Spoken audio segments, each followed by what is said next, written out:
નમસ્કાર મિત્રો, welcome to Kautilya live.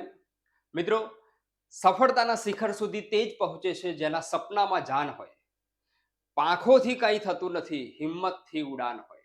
મિત્રો, કૌટિલ્ય લાઈવના પ્લેટફોર્મ ઉપર આપણે જીસીઆરટી સિરીઝ એ ચલાવી રહ્યા છીએ. પ્રશ્નની સિરીઝ જે છે એ ચલાવી રહ્યા છીએ. મિત્રો, જીસીઆરટી એ કોઈ પણ સ્પર્ધાત્મક પરીક્ષાનો પાયો છે અને આપણે તૈયારી કોઈ પણ પરીક્ષાની કરતા હોઈએ, પરંતુ જીસીઆરટીને ક્યારેય ઇગ્નોર કરી શકતા નથી. કેમ કે ઇતિહાસ, ભૂગોળ, બંધારણ, સાંસ્કૃતિક વારસો, અર્થશાસ્ત્ર જેવા વિષયો જે છે તેનો પાયો એ એટલે જીસીઆરટી અને એનસીઆરટી. મિત્રો, તમે કોન્સ્ટેબલ, પીએસઆઈ જેવી પરીક્ષા, વર્ગ 3ની પરીક્ષાની તૈયારી કરી રહ્યા છો તો તમારે જીસીઆરટી જે છે એ વાંચવી જરૂરી છે. અને જો ક્લાસ 1-2ની તૈયારી કરી રહ્યા હોવ તો એનસીઆરટી પણ વાંચવી જરૂરી થઈ પડે છે. કેમ કે તે તમામ સ્પર્ધાત્મક પરીક્ષાનો પાયો છે. અને એટલા માટે જ નજીકમાં આવતી જે પરીક્ષાઓ છે, 2025માં આવતી જે પરીક્ષાઓ છે, એના માટે આપણે સ્પેશિયલ સિરીઝ એટલે જીસીઆરટી સિરીઝ, પ્રશ્નોત્તરી સિરીઝ એ ચલાવી રહ્યા છીએ. એમાં પ્રશ્નોનું એનાલિસિસ કરી રહ્યા છીએ. આપણે અગાઉ 2 વિડીયોમાં કેટલાક પ્રશ્નો, જીસીઆરટીના પ્રશ્નો એ આપણે જોયા. એનું 360 ડિગ્રી એનાલિસિસ કર્યું, એની વધારાની માહિતી જે છે એ પણ એની સમજૂતી મેળવી. આજે આપણે ભાગ 3 પાર્ટ 3 જે છે એ જોવાનો છે અને એ જોતા જોતા પ્રશ્નોની ચર્ચા એ કરવાની છે. તો ચાલો, જીસીઆરટી સિરીઝ પાર્ટ 3. મિત્રો, આ ચેનલને જો સબસ્ક્રાઇબ ન કરી હોય તો કરી લેજો. ટૂંક સમયમાં આપણે લાઈવ લેક્ચર લઈને આવી રહ્યા છીએ. તમને કૌટિલ્ય લાઈવની એપ્લિકેશન પ્લે સ્ટોર ઉપર પણ અવેલેબલ થશે, જેમાં મટીરિયલ પીડીએફ સ્વરૂપે એ મળશે. ફ્રી વિડીયો પણ તમે એમાં જોઈ શકશો.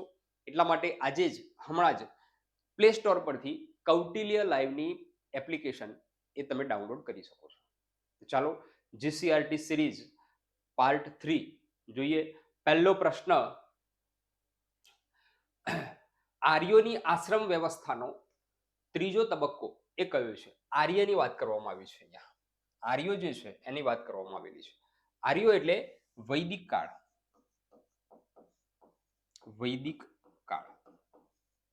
વૈદિક કાળનો જે સમય છે એ ઈસવીસન પૂર્વે 1500 થી ઈસવીસન પૂર્વે 600 નો માનવામાં આવે છે.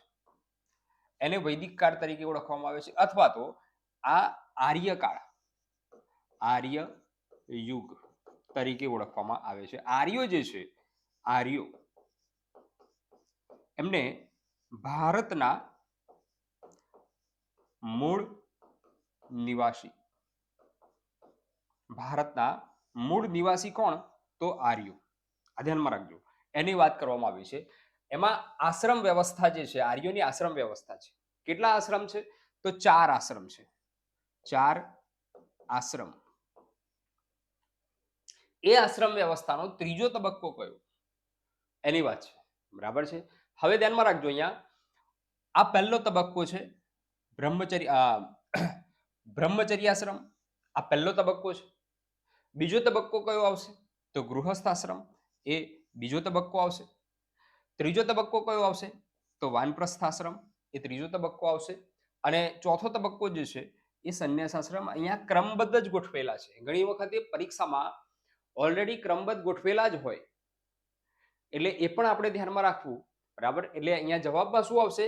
આશ્રમ વ્યવસ્થાનો ત્રીજો તબક્કો એ વાનપ્રસ્થાશ્રમ થશે. આર્યો જે છે એની સંસ્કૃતિમાં 100 વર્ષના આયુષ્યને 4 ભાગમાં વહેંચવામાં આવ્યું હતું. એમાં 25 વર્ષ સુધી જે છે એ બ્રહ્મચર્ય આશ્રમ, 25 વર્ષ સુધી.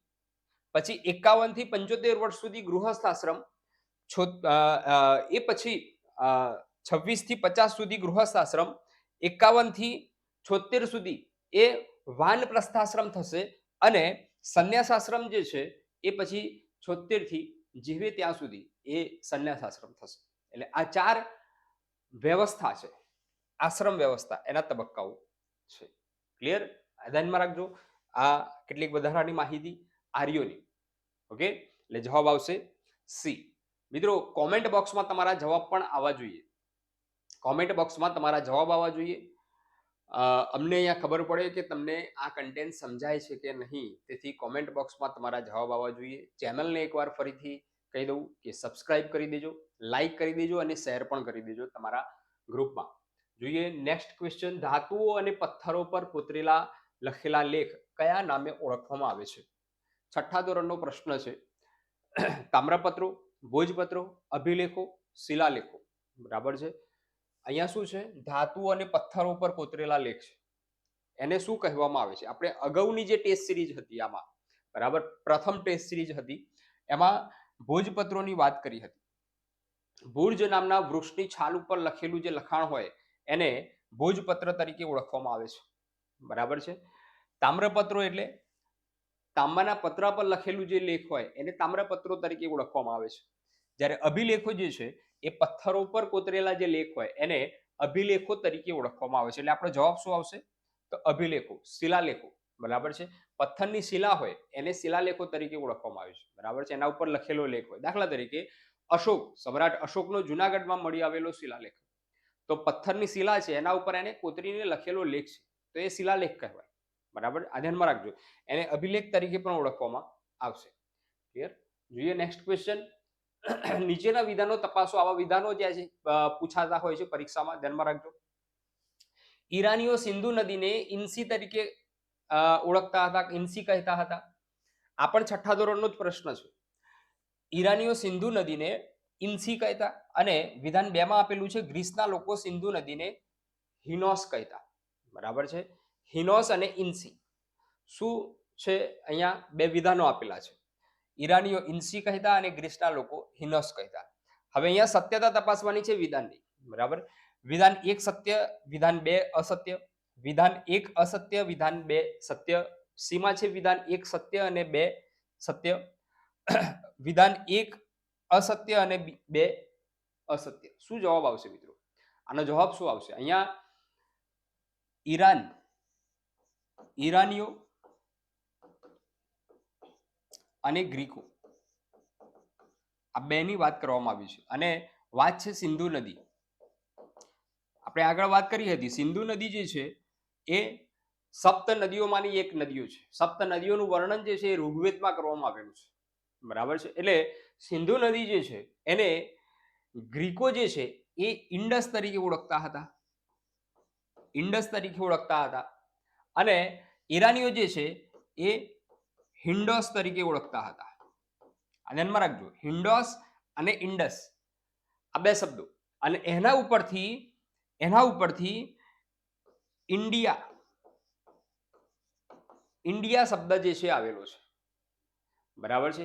ઇન્ડસ પરથી. બરાબર. આ ઇન્ડસ પરથી જે છે એ ઇન્ડિયા શબ્દ આવેલો છે અને એટલા માટે આપણા દેશનું નામ છે ઇન્ડિયા પડેલું છે. અને બીજું છે ભારત. આપણે અગાઉના લેક્ચરમાં વાત કરી હતી. ભારત અને ઇન્ડિયા બંને જે છે એ બંધારણ માન્ય નામ છે. બંધારણ માન્ય નામ છે, આધિકારિક નામ કહેવાય. બરાબર છે. એટલે ધ્યાનમાં રાખજો. અહીંયા વાત કરવામાં આવેલી છે બે વિધાનોમાં, એના કરતા બંનેમાં ઉલટી વાત છે. એટલે આનો જવાબ શું આવશે? તો બંને વિધાનો જે છે એ અસત્ય છે. વિધાન 1 અસત્ય અને વિધાન 2 જે છે એ પણ અસત્ય છે. બંને વિધાનો અસત્ય છે. તો સાચું શું આવશે? તો સાચું આવશે. આ ધ્યાનમાં રાખજો.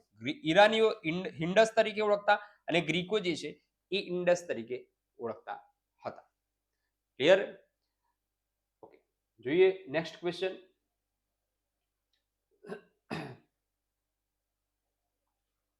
નીચેના વિધાનો તપાસો. અહીંયા જવાબ જે છે આ હથોડાવાળા ભાઈ જે છે વહેલા આવી ગયા. નીચેના વિધાનો તપાસો. પર્યાવરણ શબ્દ બે શબ્દનો બનેલો છે. પરી એટલે વાતાવરણ અને આવરણ એટલે ચારે બાજુ. અને વિધાન 2 જે છે પર્યાવરણના મુખ્ય બે પ્રકાર છે, કુદરતી અને માનવ સર્જિત. ધોરણ 7 નો આ પ્રશ્ન છે મિત્રો. ધોરણ 7 નો પ્રશ્ન છે. અહીંયા ધ્યાનમાં રાખજો. પર્યાવરણ એટલે કે પરી વત્તા આવરણ. પરી વત્તા આવરણ. બરાબર. પર્યાવરણ. પરી એટલે શું? તો આજુબાજુ અથવા તો ચારે બાજુ. બરાબર. અને આવરણ એટલે શું? તો ઉપરનું જે પડ હોય, બરાબર છે, આજુબાજુનું આવરણ. એટલે આવરણ એટલે શું? તો ચારે બાજુ એમ ના થાય, પણ આવરણ એટલે શું? તો ઉપરનું પડ, એને કહેવાય આવરણ. આજુબાજુ જે દેખાય છે આપણને એ એટલે પર્યાવરણ, બરાબર. એટલે પરી વત્તા આવરણ, ચારે બાજુ ઉપરનું પડ, એને કહેવાય પર્યાવરણ. એટલે પહેલું વિધાન જે છે એ ખોટું આવશે. પર્યાવરણના મુખ્ય બે પ્રકાર છે, કુદરતી પર્યાવરણ અને માનવ સર્જિત પર્યાવરણ. વૃક્ષ, વનસ્પતિ, ડુંગરો, પહાડો, નદીઓ, આ જે છે એ કુદરતી પર્યાવરણ છે. જ્યારે માનવ સર્જિત પર્યાવરણ જે છે એ માનવ વ્યવહારો છે, માનવના જે રોજબરોજના દૈનિક કાર્યો છે, સમાજનું ગઠન કરે છે જે સંગઠન છે, બરાબર છે, એ માનવ સર્જિત પર્યાવરણ છે. એટલે બે પ્રકારો છે, કુદરતી પર્યાવરણ અને માનવ સર્જિત પર્યાવરણ. તો બીજું વિધાન જે છે એ સાચું છે. એટલે જવાબ શું આપ્યો છે આ કાકાએ? માત્ર વિધાન 2 એ સત્ય છે. ક્લિયર? ધ્યાનમાં રાખજો. ચાલો નેક્સ્ટ જોઈએ ક્વેશ્ચન. ભારતના પ્રથમ કાયદા મંત્રી કોણ હતા? ભારતના પ્રથમ કાયદા મંત્રીની વાત છે, બરાબર. જવાહરલાલ નહેરુ, સરદાર પટેલ, ટી કૃષ્ણમાચારી અને BR આંબેડકર. એકદમ સરળ પ્રશ્ન છે, દરેકને આવડે છે આ પ્રશ્ન, બરાબર. જવાહરલાલ નહેરુ વડાપ્રધાન હતા, એટલે કાયદા મંત્રી ન હોય. સરદાર વલ્લભભાઈ પટેલ એ ગૃહમંત્રી હતા, બરાબર છે.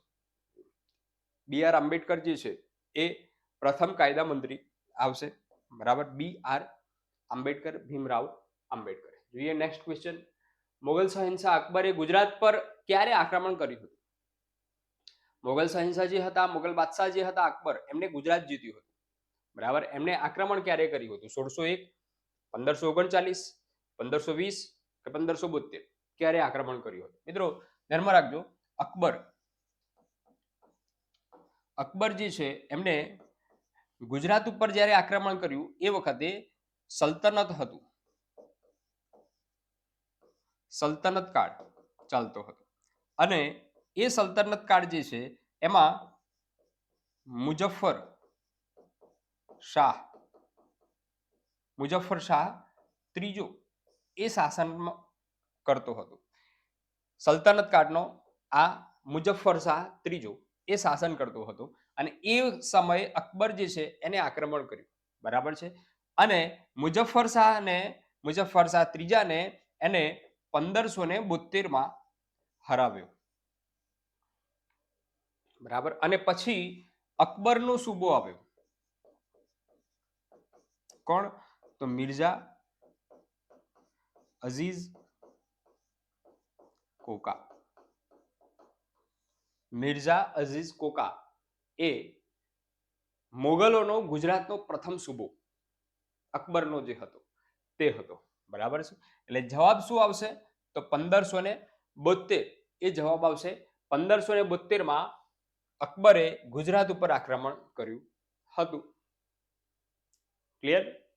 જોઈએ નેક્સ્ટ ક્વેશ્ચન. મેસ્વો સરોવર ક્યાં આવેલું છે? મેસ્વો સરોવર વડનગર, સિદ્ધપુર, ડાકોર કે શામળાજી? બરાબર. મેસ્વો નદી પર સરોવર બંધ બાંધીને સરોવર બાંધવામાં આવેલું છે, બરાબર. તો એ ક્યાં આવેલું છે? એકદમ સરળ પ્રશ્ન છે, બરાબર. ધ્યાનમાં રાખજો, અહીંયા વડનગર જે છે એમાં શર્મિષ્ઠા તળાવ, બરાબર. સિદ્ધપુર જે છે એમાં બિંદુ સરોવર, ડાકોર જે છે ત્યાં આગળ ગોમતી નદી, બરાબર. અને અહીંયા શામળાજી જે છે ત્યાં આગળ આવશે મેસ્વો, બરાબર છે. એટલે અહીંયા જવાબ શું આવશે? શામળાજીમાં મેસ્વો સરોવર જે છે એ આવેલું છે. ક્લિયર? જોઈએ નેક્સ્ટ ક્વેશ્ચન. બાલ ગંગાધર તિલક લોકમાન્યનું વિશેષણ ક્યારે આપવામાં આવ્યું? બાલ ગંગાધર તિલક જે છે મહારાષ્ટ્ર, એમને લોકમાન્યનું વિશેષણ આપવામાં આવ્યું છે, બિરુદ આપવામાં આવેલું છે લોકો દ્વારા. લોકમાન્ય, બરાબર. એ ક્યારે આપવામાં આવ્યું હતું? સ્વદેશી આંદોલન દરમિયાન, હોમ રૂલ આંદોલન દરમિયાન, ભારત છોડો આંદોલન દરમિયાન કે અસહકારનું આંદોલન દરમિયાન? મિત્રો અહીંયા ધ્યાનમાં રાખજો ખાસ કે હિન્દ છોડો આંદોલન જે છે એ 1942 થયું, એ સમયગાળા દરમિયાન લોકમાન્ય તિલક જે છે એમનું મૃત્યુ થયું હતું, એટલે એ તો આવશે નહીં. બીજું, અસહકારનું આંદોલન એ 1920માં થયું, બરાબર છે. આ 1920માં અસહકારનું આંદોલન જ્યારે થયું, આંદોલનની જે દિવસે શરૂઆત થઈ એ જ દિવસે લોકમાન્ય તિલકનું નિધન થયું, એ જ દિવસે, એટલે એ પણ આવશે નહીં. એટલે આ બંને ઓપ્શન જે છે એ ગયા, બરાબર. વાત રહી સ્વદેશી આંદોલન અને હોમ રૂલ આંદોલન. હોમ રૂલ આંદોલન 1916, બરાબર. અને સ્વદેશી આંદોલન જે બંગાળ વિભાજન જે થયું, એ બંગાળ વિભાજન વિરુદ્ધનું જે આંદોલન થયું એના ભાગરૂપે આ સ્વદેશી આંદોલન થયું હતું. એટલે આ બે ઓપ્શનમાંથી આપણે વિચારવાના છે.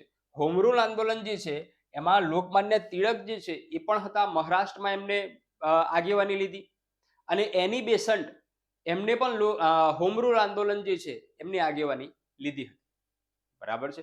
મદ્રાસના અડિયાર ખાતેથી એમને આંદોલન શરૂ કર્યું, અને આમને મહારાષ્ટ્રના પુના ખાતેથી આંદોલન શરૂ કર્યું, બરાબર. જવાબ જે છે શું આવશે? તો હોમ રૂલ આંદોલન દરમિયાન એમને લોકમાન્યનું બિરુદ જે છે પ્રાપ્ત થયું હતું. લોકમાન્યનું બિરુદ એ હોમ રૂલ આંદોલન દરમિયાન એમને મળ્યું હતું. ક્લિયર? ધ્યાનમાં રાખજો. હોમ રૂલ આંદોલન, ઘરનો કાયદો. હોમ રૂલ એટલે ઘરનો કાયદો, એટલે અર્ધ સ્વતંત્રતા મેળવવાની વાત હતી હોમ રૂલ આંદોલનમાં, બરાબર છે. ધ્યાનમાં રાખજો. જોઈએ નેક્સ્ટ ક્વેશ્ચન. નીચેના વંશોએ કયા ક્રમમાં દિલ્હી પર શાસન કરેલ છે? એને ક્રમબદ્ધ કરવાના છે મિત્રો, ક્રમબદ્ધ કરવાના.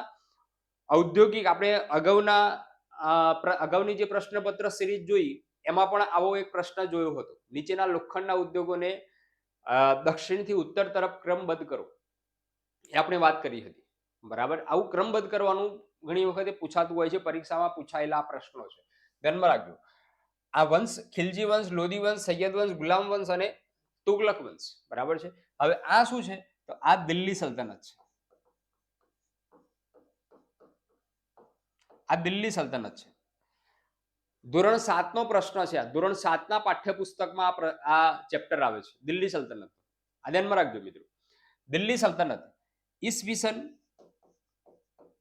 1206 થી 1526 સુધી ભારતમાં દિલ્હી સલ્તનતનો સમય છે, બરાબર છે. 1206 માં દિલ્હી સલ્તનતની સ્થાપના કરી કોણે?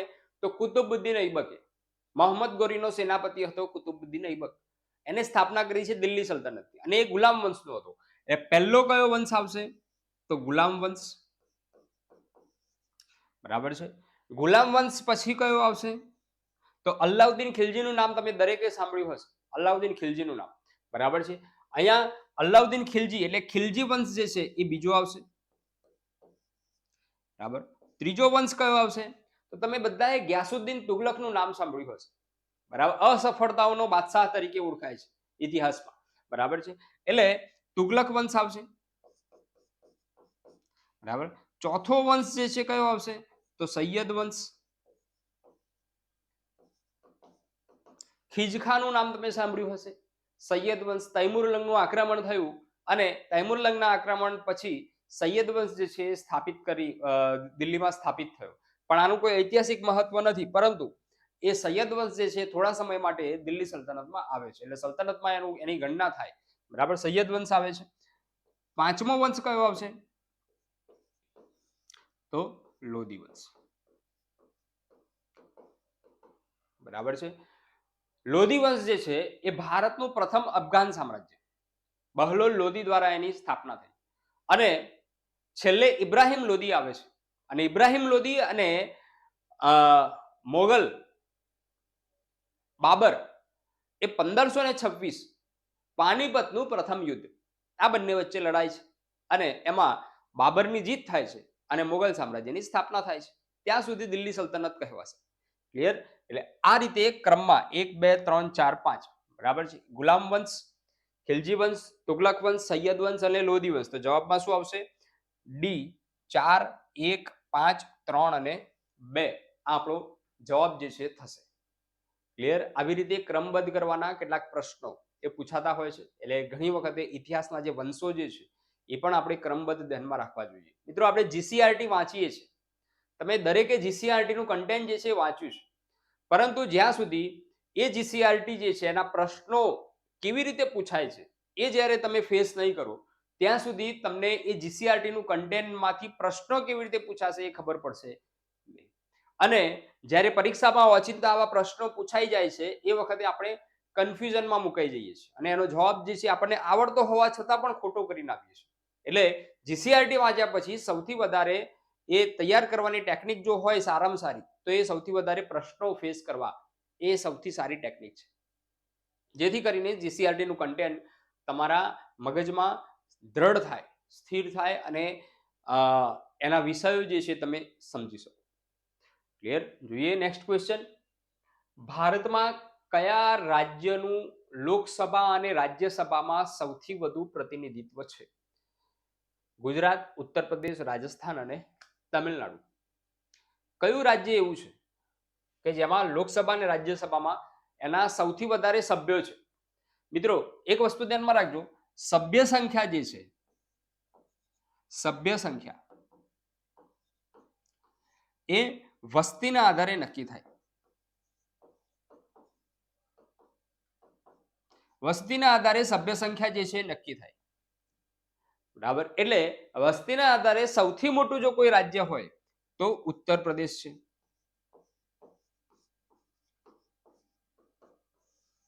ઉત્તર પ્રદેશ છે એટલે સ્વાભાવિક રીતે આનો જવાબ શું આવશે? તો ઉત્તર પ્રદેશ જે છે આનો જવાબ આવશે. ક્લિયર? જો ધ્યાનમાં રાખજો. નેક્સ્ટ જોઈએ ભૂદાન યોજના. ભૂદાન આંદોલન જે છે એની વાત છે. ભૂદાન યોજના સાથે કયા મહાનુભાવનું નામ સંબંધિત છે? ભૂદાન આંદોલન જે છે ચલાવવામાં આવ્યું હતું. દેશને આઝાદી તો મળી, પરંતુ એ આઝાદી મળી એટલું જ પૂરતું ન હતું. એ વખતે ગરીબી, બેરોજગારી અનેક પ્રશ્નો હતા. જેના જોડે જમીનો હતી તેના જોડે ખૂબ જમીનો હતી અને જેના જોડે જમીન ન હતી તેના જોડે બિલકુલ જમીન ન હતી. અને આંધ્રપ્રદેશ જે છે ત્યાંથી ભૂદાન યોજના એ ભૂદાન આંદોલન જે છે એક આંદોલનનું સ્વરૂપ આપવામાં આવ્યું અને એ ચલાવવામાં આવ્યું. એની સાથે વિનોબા ભાવે, મહાન દાર્શનિક, તત્વજ્ઞાની, સ્વતંત્રતા આંદોલન અને ગાંધીવાદી નેતા એ એટલે વિનોબા ભાવે. બરાબર? એમનું નામ આ ભૂદાન યોજના સાથે એ સંકળાયેલું છે. ક્લિયર? આ ભૂદાન યોજના જે છે એ ખૂબ જ અગત્યની, ભૂદાન આંદોલન જે છે ખૂબ જ અગત્યનું, એની સાથે વિનોબા ભાવે. જોઈએ નેક્સ્ટ. અમરકંટકમાંથી કઈ નદી નીકળે છે? ખૂબ જ સરળ પ્રશ્ન. અમરકંટકમાંથી કઈ નદી નીકળે છે? બરાબર છે. સાબરમતી તો રાજસ્થાનથી આવશે, મહી નદી રાજસ્થાન આવશે, તાપી નદી એ પણ મધ્યપ્રદેશ બાજુથી આવશે, નર્મદા નદી જે છે એનો જવાબ એ આવશે અમરકંટકના પહાડોમાંથી નીકળે છે. બરાબર છે. અને પછી ગુજરાતમાં એ પ્રવેશ કરે છે. ક્લિયર? ગુજરાતમાં પ્રવેશ કરે છે. જોઈએ દયાનંદ સરસ્વતી એ કયા ગ્રંથની રચના કરી? દયાનંદ સરસ્વતી ધોરણ 8 નો આ પ્રશ્ન છે. દયાનંદ સરસ્વતીનો પ્રશ્ન. બરાબર? સંવાદ કૌમુદી, તહઝીબ ઉલ અખલાક, સત્યાર્થ પ્રકાશ, રાસ્ત ગોફતાર. શું આવશે જવાબ? દયાનંદ સરસ્વતીએ કયા ગ્રંથની રચના કરી હતી? ખૂબ જ સરળ પ્રશ્ન. દયાનંદ સરસ્વતીનો પ્રશ્ન. સત્યાર્થ પ્રકાશ. એમના વિચારોને ફેલાવવા માટે એમને સત્યાર્થ પ્રકાશ નામના ગ્રંથની રચના કરેલી છે દયાનંદ સરસ્વતી. જોઈએ નેક્સ્ટ ક્વેશ્ચન. સ્વામી વિવેકાનંદના ગુરુનું નામ શું હતું? ગુરુનું નામ સ્વામી વિરજાનંદ, જ્યોતિબા ફૂલે, સ્વામી સહજાનંદ કે રામકૃષ્ણ પરમહંસ શું હતું? બરાબર? અહીંયા સ્વામી વિવેકાનંદની વાત કરવામાં આવેલી છે. સ્વામી વિવેકાનંદ. આ વિરજાનંદ જે છે એ દયાનંદ સરસ્વતીના ગુરુ છે. ધ્યાનમાં રાખજો. જ્યોતિબા ફૂલે જે છે એ મહારાષ્ટ્રના જાણીતા સમાજ સુધારક છે. સ્વામી સહજાનંદ જે છે સ્વામિનારાયણ સંપ્રદાય સાથે સંકળાયેલા છે અને રામકૃષ્ણ પરમહંસ જે છે એ સ્વામી વિવેકાનંદના ગુરુ છે. દક્ષિણેશ્વર, કલકત્તાના દક્ષિણેશ્વર કાલી માતાના મંદિરના પૂજારી, અને એમને સ્વામી વિવેકાનંદે એ જ્ઞાન આપ્યું. બરાબર? ઈશ્વરના દર્શન કરાવ્યા અને પછી એમને એમના ગુરુ માન્યા અને પછી એમને રામકૃષ્ણ મિશનની સ્થાપના કરી, રામકૃષ્ણ મઠની સ્થાપના કરી અને પછી એમના વિચારોને ફેલાવવા માટે એમને પ્રયત્ન કરેલો છે સ્વામી વિવેકાનંદ. જોઈએ નેક્સ્ટ ક્વેશ્ચન. આર્ય સમાજની સ્થાપના જે છે કોણે કરી હતી? આર્ય સમાજની સ્થાપના લાલા હંસરાજ, લાલા લજપત રાય, રાજારામ મોહન રાય કે દયાનંદ સરસ્વતી? લાલા હંસરાજ, લાલા લજપતરાય, રાજારામ મોહન રાય કે દયાનંદ સરસ્વતી? ખૂબ જ સરળ પ્રશ્ન છે. આર્ય સમાજની સ્થાપના જે છે કોમન પ્રશ્ન છે. દયાનંદ સરસ્વતીની વાત આપણે આગળ કરી. દયાનંદ સરસ્વતી જે છે એમને આર્ય સમાજની સ્થાપના કરેલી છે. ધ્યાનમાં રાખજો, આર્ય સમાજની સ્થાપના, બરાબર છે. રાજારામ મોહન રાય એમને બ્રહ્મો સમાજની સ્થાપના કરેલી છે. લાલા લજપતરાય જે છે એ લાલ બાલ પાલની ત્રિપુટીમાંના એક હતા અને પંજાબના શેરે પંજાબ તરીકે ઓળખાય છે. એ લાલા હંસરાજ એ દયાનંદ સરસ્વતીની પ્રવૃત્તિ સાથે એ સંકળાયેલા હતા, બરાબર છે. જોઈએ આર્ય સમાજની સ્થાપના કયા વર્ષમાં થઈ હતી? કયા વર્ષે આર્ય સમાજની સ્થાપના દયાનંદ સરસ્વતીએ કરી? કયા વર્ષે એમને સ્થાપના કરેલી છે આર્ય સમાજની? ધ્યાનમાં રાખજો, 1829, 1772, 1875 કે 1828? કયા વર્ષે દયાનંદ સરસ્વતીએ આર્ય સમાજની સ્થાપના કરી? 1875માં આર્ય સમાજની સ્થાપના કરેલી છે. 1875માં. અને એ આર્ય સમાજની પ્રવૃત્તિ દ્વારા એમને પોતાના વિચારો જે છે એ સમાજમાં ફેલાવ્યા છે. મોટાભાગે એમનું કાર્યક્ષેત્ર જે હતું એ પંજાબ અને ઉત્તર ભારત જે છે એમનું કાર્યક્ષેત્ર હતું. દયાનંદ સરસ્વતી 1875 મુંબઈમાં સ્થાપના કરેલી છે. મુંબઈ હતા ગુજરાતના. મોરબી જિલ્લો, ટંકારા ગામ હતા ગુજરાતના. સ્થાપના કરેલી છે મુંબઈમાં અને એમને પોતાના વિચારોનો પ્રચાર કરેલો છે પંજાબ અને ઉત્તર ભારતમાં. ક્લિયર? જોઈએ બ્રહ્મો સમાજની સ્થાપના કોણે કરી? બ્રહ્મો સમાજ, હમણાં જ મેં તમને કહ્યું બ્રહ્મો સમાજની સ્થાપના જે છે એ કોણે કરેલી છે? તો બ્રહ્મો સમાજની સ્થાપના જે છે દયાનંદ સરસ્વતીએ કરી. કઈ સાલમાં? તો 1828માં બ્રહ્મો સમાજની સ્થાપના કરેલી છે, બરાબર. સ્વામી વિવેકાનંદ જે છે એ મેં તમને વાત કરી, રામકૃષ્ણ મિશન, રામકૃષ્ણ મઠ સાથે સંકળાયેલા છે.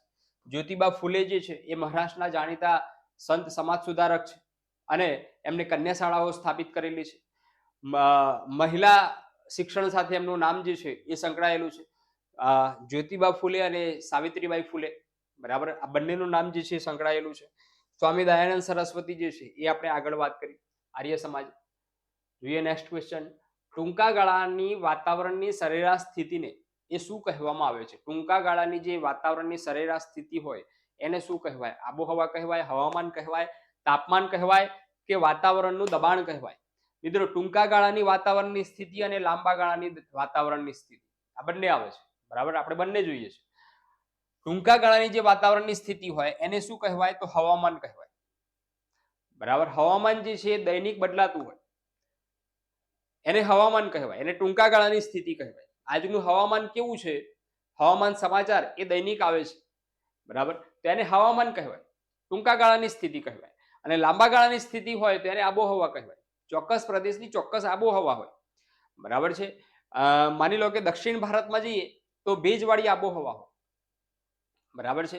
રાજસ્થાનમાં જઈએ તો સૂકી આબોહવા હોય રણ પ્રદેશમાં, બરાબર. ઉત્તર ભારતમાં જઈએ, પહાડી વિસ્તારોમાં જઈએ તો આબોહવા જે છે ઠંડી હોય, એને આબોહવા કહે. એ લાંબા ગાળાની સ્થિતિ થાય, બરાબર. આ ધ્યાનમાં રાખજો. જોઈએ બંધારણની જોગવાઈ અનુસાર ભારતના કોઈ પણ રાજ્યની વિધાનસભાના સભ્યોની સંખ્યા એ વધુમાં વધુ કેટલી હોવી જોઈએ? કે એનાથી વધવી જોઈએ નહીં, બરાબર છે. 500 થી વધારે નહીં, 100 થી વધારે નહીં, 400 થી વધારે નહીં કે 200 થી વધારે નહીં. વધુમાં વધુ કેટલી હોવી જોઈએ? કોઈ પણ રાજ્યની વિધાનસભાની વાત કરવામાં આવેલી છે. ધ્યાનમાં રાખજો, વિધાનસભાની વાત કરવામાં આવેલી છે. વધુમાં વધુ કેટલી હોવી જોઈએ? અહીંયા વધુમાં વધુ સભ્ય સંખ્યા જે છે એ 500 હોવી જોઈએ, બરાબર. 500 થી વધવી જોઈએ નહીં. ક્લિયર? 500 થી વધવી જોઈએ નહીં. ઓછામાં ઓછી સભ્ય સંખ્યા, વધુમાં વધુ સભ્ય સંખ્યા અને ઓછામાં ઓછી જો હોય તો 60, બરાબર છે. પરંતુ કેટલાક રાજ્યોમાં સભ્ય સંખ્યા જે છે એ ઘટાડવામાં આવેલી છે, બરાબર. દાખલા તરીકે પહાડી વિસ્તારો છે, અરુણાચલ પ્રદેશ છે, સિક્કિમ છે, ગોવા છે, આ બધી વિધાનસભા જે છે એ અપવાદરૂપ છે, બરાબર છે. સિક્કિમ વિધાનસભા જે છે સૌથી નાનામાં નાની છે. એના વિધાનસભાના સભ્યો જે છે માત્ર 32 વિધાનસભાની 32 સભ્યોવાળી વિધાનસભા છે, બરાબર છે. એટલે એ ઘટાડેલી છે, પરંતુ ઓછામાં ઓછી 60 અને વધુમાં વધુ 500 થી વધવી જોઈએ નહીં. જોઈએ નેક્સ્ટ. સતી પ્રથા ઉપર પ્રતિબંધ મૂકતો કાયદો એ કયા વર્ષમાં ઘડાયો? સતી પ્રથા ઉપર પ્રતિબંધ મૂકતો કાયદો જે છે કયા વર્ષમાં ઘડાયો? 1821, 1829, 1822 કે 1828? મિત્રો, સતી પ્રથા ઉપર પ્રતિબંધ મુક્ત સતી પ્રથાની વાત કરવામાં આવી છે, એટલે સતી પ્રથા જે છે એના ઉપર રાજારામ મોહન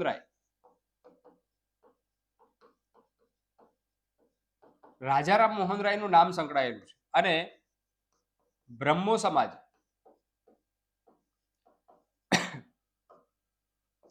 સમાજ ની સ્થાપના કરી રાજારામ મોહન રાય કઈ સાલમાં? આપણે આગળ જોયું 1828 બ્રહ્મો સમાજની સ્થાપના થઈ અને એમના દ્વારા એમને સતી પ્રથા વિરુદ્ધની ઝુંબેશ ચલાવી હતી, બરાબર. એ વખતે લોર્ડ વિલિયમ બેન્ટિક એ ગવર્નર જનરલ હતા અને એમના પ્રયત્નથી 1829માં સતી પ્રથા ઉપર પ્રતિબંધ મૂકતો કાયદો જે છે ઘડાયેલો હતો. એટલે ધ્યાનમાં રાખજો, જવાબ શું આવશે આપણો? 1829 એ આપણો જવાબ આવશે.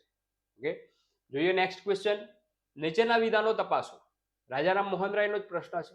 રાજારામ મોહન રાયે ઈસવીસન 1821માં બંગાળી ભાષામાં સંવાદ કૌમુદી સમાચાર પત્ર જે છે શરૂ કર્યું. વિધાન 2 જે છે, રાજારામ મોહન રાયે ઈસવીસન 1822માં ફારસી ભાષામાં મિરાત ઉલ અખબાર નામનું સમાચાર પત્ર જે છે શરૂ કર્યું. આ બંને વિધાનોની સત્યતા તપાસવાની છે. માત્ર વિધાન 1 સાચું છે, માત્ર વિધાન 2 સાચું છે, માત્ર વિધાન 1 અને 2 બંને સાચા છે અને ડી ઓપ્શનમાં છે 1 પણ નહીં. શું જવાબ આવશે? રાજારામ મોહન રાય જે છે એમને પોતાના વિચારોને ફેલાવવા માટે 2 સમાચાર પત્રો શરૂ કર્યા હતા અને આ બંને સમાચાર પત્રો ફારસી ભાષામાં અને બંગાળી ભાષામાં એ બંને વિધાનો સાચા છે મિત્રો, બરાબર છે. એટલે આપણો જવાબ શું આવશે? વિધાન 1 અને 2 બંને સાચા છે. 1821માં બંગાળી ભાષામાં સંવાદ કૌમુદી સમાચાર પત્ર શરૂ કર્યું હતું અને ફારસી ભાષામાં મિરાતુલ અખબાર નામનું એ સમાચાર પત્ર જે છે શરૂ કર્યું હતું રાજારામ મોહન રાય 1821 અને 1822. ક્લિયર? જોઈએ નેક્સ્ટ ક્વેશ્ચન. શીખોમાં ધાર્મિક શિક્ષણની સાથે પાશ્ચાત્ય કેળવણી આપવા માટે અમૃતસરમાં કઈ કોલેજની સ્થાપના કરવામાં આવી? અમૃતસરમાં શીખોની વાત કરવામાં આવી છે. અલીગઢ મુસ્લિમ યુનિવર્સિટી, વેદાંત કોલેજ, શાંતિ નિકેતન અને ખાલસા કોલેજ.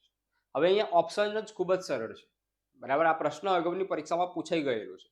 ઓપ્શન જ સરળ આપવામાં આવેલા છે એટલે ઓપ્શન જોઈને ખબર પડી જાય કે જવાબ શું આવશે મિત્રો, બરાબર. અહીંયા અલીગઢ મુસ્લિમ યુનિવર્સિટી તો આવશે નહીં કેમ કે શીખોની વાત કરવામાં આવી છે, બરાબર છે.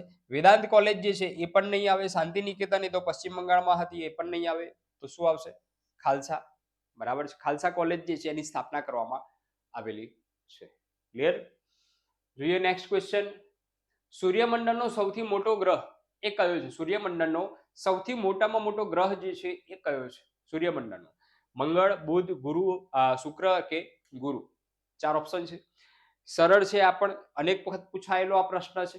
ગુરુ એટલે ગુરુ, ગુરુ એટલે શું? તો મોટો, બરાબર છે. એટલે અહીંયા એ રીતે યાદ રાખવાનું છે, ગુરુ એ સૂર્યમંડળનો સૌથી મોટો ગ્રહ છે. ક્લિયર? જોઈએ નેક્સ્ટ ક્વેશ્ચન. શિવાજીના ગુરુનું નામ શું છે? શિવાજીના ગુરુનું નામ શું છે? રામદાસ, દાદાજી કોંડદેવ, તુકારામ કે જીજાબાઈ? શું નામ છે? રામદાસ, કોંડદેવ, તુકારામ કે જીજાબાઈ? અહીંયા સ્વામી વિવેકાનંદના ગુરુની આપણે વાત કરીએ આગળ, બરાબર. અહીંયા શિવાજીના ગુરુની વાત આવેલી છે, બરાબર. આનો જવાબ આવશે રામદાસ સ્વામી. રામદાસ સ્વામી જે છે એ શિવાજીના ગુરુનું નામ છે, રામદાસ સ્વામી, બરાબર છે. એમના દાદાનું નામ હતું કોંડદેવ, બરાબર. તુકારામ જે છે એ સંત હતા અને જીજાબાઈ જે છે એ એમની માતાનું નામ હતું, બરાબર છે. જોઈએ નેક્સ્ટ ક્વેશ્ચન. કોઈ પણ સ્થળની હવામાનના પવનોની આશરે 30 વર્ષની સરેરાશ પરિસ્થિતિને શું કહે છે? આપણે આબોહવા જોયું આગળ, હવે આ આવ્યું શું? તો હવામાનના પવન, બરાબર છે. વાતાવરણ, મોસમી હવામાન કે આબોહવા? બરાબર છે. આ બંને કોન્સેપ્ટ ધ્યાનમાં રાખજો. આને શું કહેવાય? આબોહવા. હવામાન જે છે સતત 30 વર્ષ સુધી એમને એમ જ રહે તો એને લાંબા ગાળાની સ્થિતિ કહેવાય. બરાબર. તો એ લાંબા ગાળાની જે સ્થિતિ હોય એને શું કહેવાય? તો આબોહવા કહેવાય. કોઈ પણ પ્રદેશની ચોક્કસ આબોહવા હોય છે. એ 30 વર્ષની સરેરાશ સ્થિતિ જે છે એ માપવામાં આવે છે. આ ધ્યાનમાં રાખજો, એને આબોહવા કહેવાય. કેટલા વર્ષની? તો 30 વર્ષની સરેરાશ સ્થિતિ. ક્લિયર? ઓકે. જોઈએ નેક્સ્ટ ક્વેશ્ચન. મરાઠાઓ જે પ્રદેશ જીતતા તેની પાસેથી શું ઉઘરાવતા હતા? એટલે મરાઠાઓ જે છે, આપણે મરાઠાઓનો પ્રશ્ન અગાઉ જોયો હતો એક, બરાબર. મરાઠાઓ જે છે જે પ્રદેશ જીતતા એમના એ પ્રદેશ ઉપરથી ટેક્સ ઉઘરાવતા હતા, બરાબર છે. હવે ટેક્સ પ્રણાલી જે હતી એને શું નામ આપવામાં આવ્યું હતું? જાગીરનો હક, ખંડણી, ચોથ અને સરદેશમુખી કે રોકડ રકમ? શું નામ આપવામાં આવ્યું હતું? આપણે આ પ્રશ્ન અગાઉની ટેસ્ટ સિરીઝમાં જોઈ ચૂક્યા છીએ મિત્રો, બરાબર છે. અહીંયા જુદી રીતે પ્રશ્ન પૂછ્યો છે. અગાઉની ટેસ્ટ સિરીઝમાં પ્રશ્ન થોડોક બદલીને હતો, બરાબર. હવે મરાઠાઓ જે પ્રદેશ જીતતા તેની પાસેથી શું ઉઘરાવતા? તો ચોથ અને સરદેશમુખી, બરાબર છે. એટલે ચોથ એટલે શું? તો આવકનો ચોથો ભાગ, એને ચોથ કહ્યો, બરાબર છે. અને એક પ્રકારનો ટેક્સ હતો સરદેશમુખી, બરાબર છે. અને ત્યાં આગળ સરદેશમુખ એટલે કે દેશમુખ કહેવાય. દેશમુખ જે છે નિમવામાં આવતો હતો. દેશમુખ એટલે એ પ્રદેશનો વહીવટ કરતા મરાઠાઓ તરફથી ત્યાં આગળ મૂકવામાં આવતો હોય એને દેશમુખ કહેવાય. અને દેશમુખની જવાબદારી જે છે ટેક્સ ઉઘરાવવાની હતી. એ જે ટેક્સ ઉઘરાઈને આપે એ ટેક્સને સરદેશમુખી તરીકે ઓળખવામાં, સર એટલે ટેક્સ, સરદેશમુખી તરીકે ઓળખવામાં આવતો હતો. ક્લિયર? એટલે ચોથ અને સરદેશમુખી શબ્દ આવે એટલે મરાઠાઓને આપણે ધ્યાનમાં લેવાના છે. મરાઠા શાસન પ્રણાલીનો આ એક ભાગ હતો. ક્લિયર? જોઈએ નેક્સ્ટ ક્વેશ્ચન. નીચેના વિધાનો તપાસો. ભારત દેશ પૃથ્વી પર ઉત્તર પશ્ચિમ ગોળાર્ધમાં આવેલ છે. વિધાન 2, ભારત એશિયા ખંડમાં પશ્ચિમ ભાગમાં આવેલ છે. ધોરણ 6 નું પાઠ્યપુસ્તક, એનો પ્રશ્ન છે મિત્રો. માત્ર એક સત્ય છે, 1 અને 2 બંને સત્ય છે, માત્ર 2 સત્ય છે કે 1, 2 બંને અસત્ય છે? શું જવાબ આવશે? ભારત દેશ જે છે પૃથ્વી પર, પૃથ્વીનો જે ગોળો છે સમગ્ર પૃથ્વીની વાત કરવામાં આવેલી છે, પૃથ્વી પર ઉત્તર પશ્ચિમ ગોળાર્ધમાં આવેલ છે ભારત દેશ. એ સાચું છે? તો ના ભાઈ, આ ખોટું છે વિધાન. પહેલું વિધાન જે છે ખોટું છે. તો ભારત જે છે એ ઉત્તર પૂર્વમાં આવેલો છે, બરાબર છે. ભારત જે છે પૃથ્વી પર ઉત્તર પૂર્વમાં આવેલો દેશ છે. તો એ અહીંયા ઉત્તર પશ્ચિમ લખેલું છે એટલે એ વિધાન જે છે એ ખોટું આવશે. બીજું વિધાન છે ભારત એશિયા ખંડ, અહીંયા એશિયા ખંડની વાત કરવામાં આવી છે. તમે જુઓ અહીંયા એશિયા ખંડની વાત કરવામાં આવેલી છે. તો એશિયા ખંડમાં ભારત ક્યાં આવેલું છે? તો પશ્ચિમમાં. તો હા, પશ્ચિમમાં આવેલું છે, બરાબર છે. આ ભારત જે છે પશ્ચિમમાં આવેલું છે, બરાબર. એટલે એશિયા ખંડમાં ક્યાં આવશે? તો પશ્ચિમમાં આવશે. તો એ સાચું છે. એટલે આ જે છે વિધાન 1 એ ખોટું આવશે ને વિધાન 2 જે છે એ સત્ય આવશે. તો જવાબ શું આવશે આપણો? વિધાન 1 અને 2 બંને અસત્ય નહીં, માત્ર 2 એ સત્ય છે. એ ભારત એશિયા ખંડમાં, સોરી અહીંયા ભૂલ થઈ મારી, ભારત એશિયા ખંડમાં ક્યાં આવશે? તો દક્ષિણમાં આવશે. બોલવામાં ભૂલ થઈ, ધ્યાન રાખજો. ભારત એશિયા ખંડમાં દક્ષિણમાં આવશે. એટલે આ વિધાન જે છે એ પણ ખોટું આવશે, ધ્યાનમાં રાખજો. ઉત્તર પૂર્વ અને દક્ષિણ એટલે વિધાન 1 અને 2 બંને અસત્ય છે. એટલે જવાબ શું આવશે આપણો? ડી, વિધાન 1 અને 2 બંને અસત્ય રહેશે. ક્લિયર? એશિયા ખંડ દક્ષિણ અને ભારત પૃથ્વીના ગોળામાં ઉત્તર પૂર્વ. ધોરણ 6 ની પાઠ્યપુસ્તકનો આ પ્રશ્ન. ક્લિયર? જોઈએ નેક્સ્ટ ક્વેશ્ચન. મરાઠા છત્રપતિ શાસનમાં કઈ સ્ત્રીએ રાજ ચલાવ્યું હતું? કઈ સ્ત્રીએ રાજ ચલાવ્યું હતું? મરાઠા છત્રપતિ જે શાસન હતું તેમાં એક સ્ત્રી શાસન કરતા હતી. તેમાં કઈ સ્ત્રી હતી? તારાબાઈ, જીજાબાઈ, યશુબાઈ અને ગંગાબાઈ. કઈ સ્ત્રીએ શાસન ચલાવ્યું હતું? ધ્યાનમાં રાખજો. શિવાજી,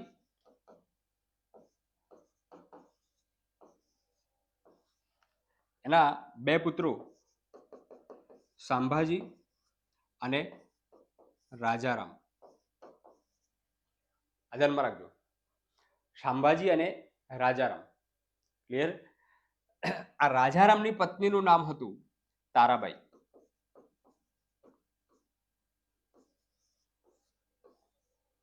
બરાબર છે.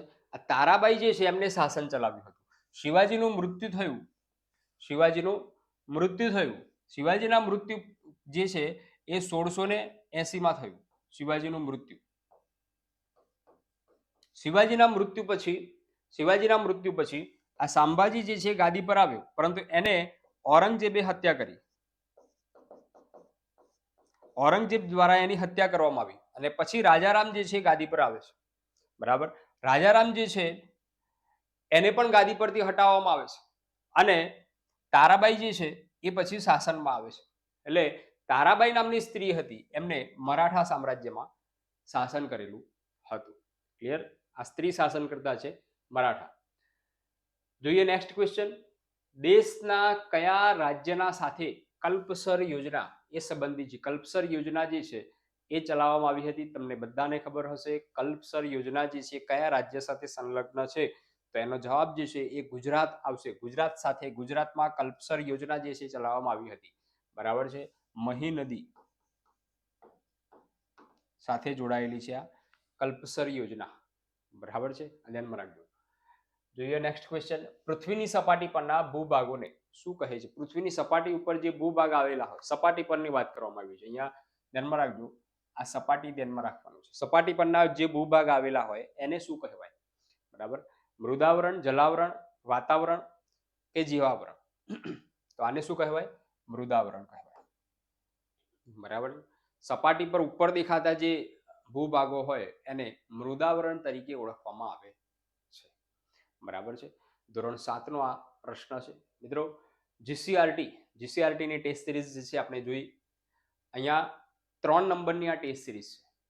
તમને આ પ્રશ્નો એ ખૂબ જ ઉપયોગી સાબિત થશે. કોન્સ્ટેબલ પીએસઆઈની જે પરીક્ષાઓ આવે છે નજીકમાં, સીસીઈની જે પરીક્ષાઓ આવે છે, જીપીએસસીની જે પરીક્ષા આવે છે, તેમાં આ પ્રશ્નો એ મને વિશ્વાસ છે કે તમને ખૂબ જ ઉપયોગી થશે. આપણે આ ચેનલ પર અવારનવાર આ ટેસ્ટ સિરીઝ લઈને આવવાના છીએ. મિત્રો, આ ચેનલને સબસ્ક્રાઇબ કરજો, જેથી કરીને આપણે નજીકમાં લાઈવ લેક્ચર પણ લઈ શકીએ. તેથી ચેનલ સબસ્ક્રાઇબ, લાઈક અને શેર કરવાનું રાખજો. ફરીથી આપણે મળીશું એક નવી ટેસ્ટ સિરીઝ સાથે, નવા પ્રશ્નો સાથે. એ ફરીથી આપણે પાછા ફરીશું. ત્યાં સુધી નમસ્કાર, જય હિન્દ.